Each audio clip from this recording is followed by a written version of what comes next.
Hello friends. The streets of Minsk were unforgiving, especially for someone as lost as Arnold. Every day was a battle, picking up scraps, dodging violent blows, sleeping with one eye open. But fate had other plans. Victoria and her fiancé came to a local shelter with hope.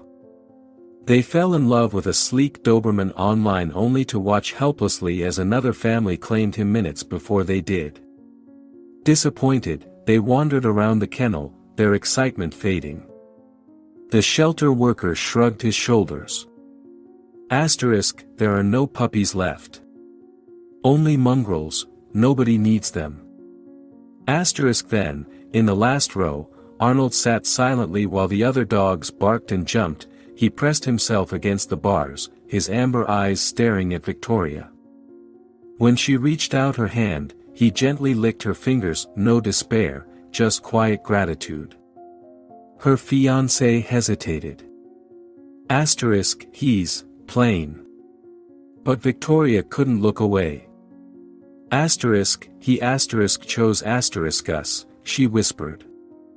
The worker chuckled. This one. He's been here for 2 years now. Even the volunteers forget him. Something tightened in Victoria's chest. We'll take him. The next morning, they returned with a leash. Arnold was trembling as he was led outside, his paws unsteadily standing on the grass.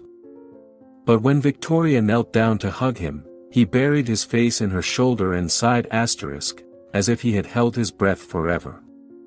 Surprises unfolded at home.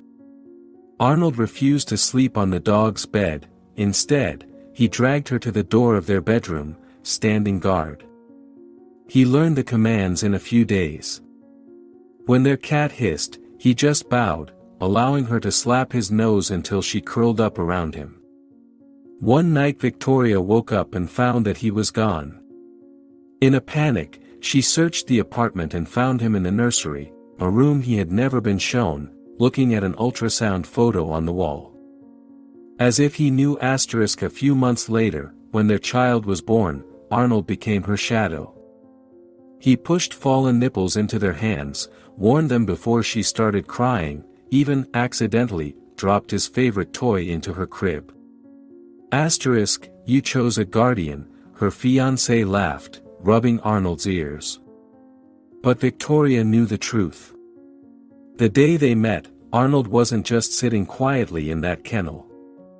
He was waiting for them and when he curled up now, resting his graying muzzle on their daughter's tiny feet, the homeless man who survived the streets of Minsk finally found his destiny, to love and be loved, exactly the way he was